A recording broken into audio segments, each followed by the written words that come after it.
Okay, so I just finished watching the new Scott Pilgrim Takes Off anime, and honestly, what a thrill. What an absolute thrill. Literally, what are you doing with your life? Stop what you're doing right now and go watch this show. This review is going to contain some spoilers, and I'm also going to briefly talk about the first episode. And I'll be sharing my thoughts about other aspects of the show. Anyways, let's start. So the first episode is pretty much on par with the first 30 minutes of the live action movie. It's very similar with how everything is paced. Scott Pilgrim is a 23-year-old loser with no money and no ambitions. He also lives with his super gay roommate, Wallace Wells. One cool thing about Scott though is that he's part of a band called Sex Bob, who consists of the lead singer and guitarist and songwriter of the band, Steven Stills, Kim Pine, the drummer, and Scott's ex. And Scott's the bass player. Nobody cares about the bass player. I'm joking. Oh yeah, and young Neil exists. I guess. Everybody in the band is pretty good friends with each other. For the most part. But there is also one big thing that all of Scott's friends are weirded out by. Scott is dating a high schooler. FBI, open up!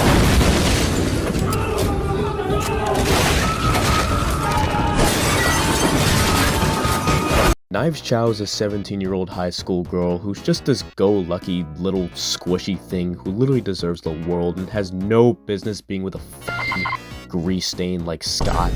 And it's been established that Scott doesn't exactly have real feelings for Knives, and they haven't even kissed or done anything inappropriate. But that doesn't make it any less weird. Scott's only really doing this because he doesn't actually want to commit. Dating a high schooler is easy because they're naive and immature and inexperienced, and I literally hate talking about this. Why am I doing this? Scott's in a very aimless period in his life, and he feels like jumping into a relationship will gain him some sort of respect or meaning, but every one of his friends is not having it. Like at all. Despite Scott being in a very questionable relationship, he has visions of this Discord e-girl with a My Little Pony color palette, skating on rollerblades in a barren wasteland of nothingness. One of Scott's acquaintances, Julie Powers, throws a crazy frat party one day, and boom, there she is. Ramona Flowers, the girl of Scott's dreams. Scott tries to raise her up but fails miserably because he's a confirmed Sonic nerd. Hey. Hi. You know Sonic the Hedgehog? You probably know this, but in the early 90s, there were two different Sonic cartoons airing at the same time. Oh, hell no, man. What the fuck? Yeah, I definitely don't know anything about that. Anyways, Scott goes home and gets an anonymous email about being challenged to a duel.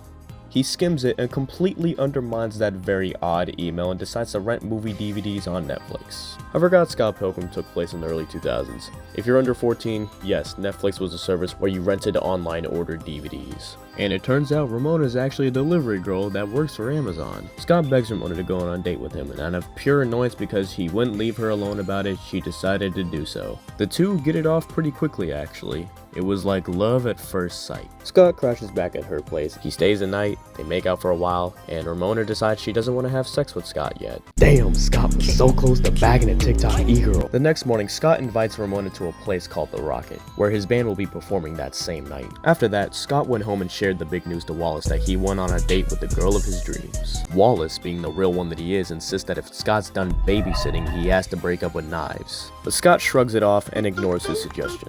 Fast forward to the PM. Sex Bobs is performing their act at the Rocket when all of a sudden, everybody's favorite non-white, non-jock wannabe theater kid, Matthew Patel, steals the show.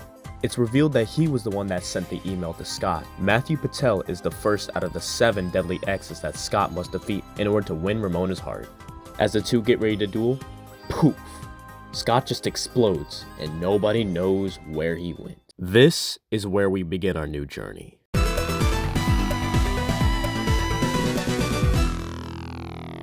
Okay. So Scott's just straight up presumed dead, but Ramona believes he's still out there. The first thing she suspects is that Scott's disappearance has something to do with the 7 evil exes. So she travels the very lands of Canada to find out what happened to Scott. And this is where the show really shines for me. What I appreciate is now we get to see things through Ramona and the ex's point of view. In a way, she has to deal with her past because of the many interactions Ramona has with each of her exes. We do get to learn a little bit more about them, who they were as people and what their relationship was like with Ramona. It fleshes them out as characters, and for someone who never read the original book novels and only ever watched a live action adaptation, this was really nice to see.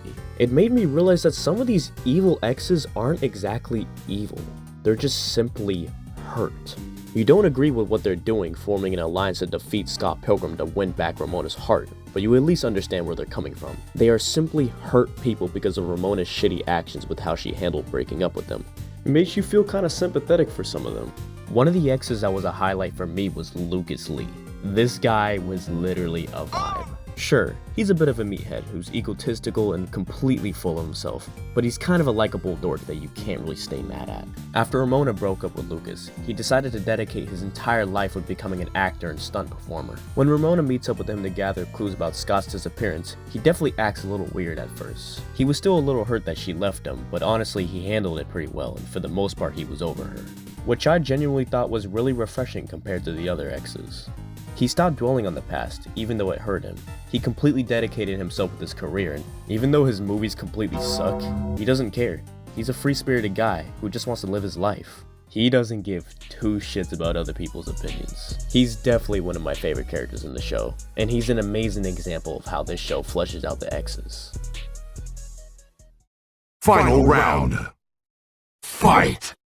Plug. Scott Pilgrim Takes Off just reminds me why I love this franchise so much. This series concept has always been endearing to me. Despite the ridiculous, wacky video game references and overall batshit crazy plot, Scott Pilgrim is probably one of the realest stories in all of fiction in my opinion. The story is about people. People can be messy, and relationships with people can be even messier. This show tells the same story about self-reflection, learning not to dwell on the past, and valuing the people in your life. But I shouldn't have to tell you. Go watch the show. Please go watch it. The characters are likable, the writing is great, the presentation is amazing, and the animation is fantastic. On top of that, they even got an original soundtrack just like the movie, and it kicks ass, man. And the returning cast members of the live action adaptation reprising their roles as these characters did an amazing job.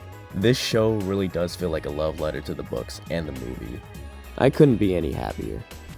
Thanks for watching my review, and I hope you really enjoyed the video. Please leave a comment down below, and share your opinions with me. With that being said, I'll see you guys later.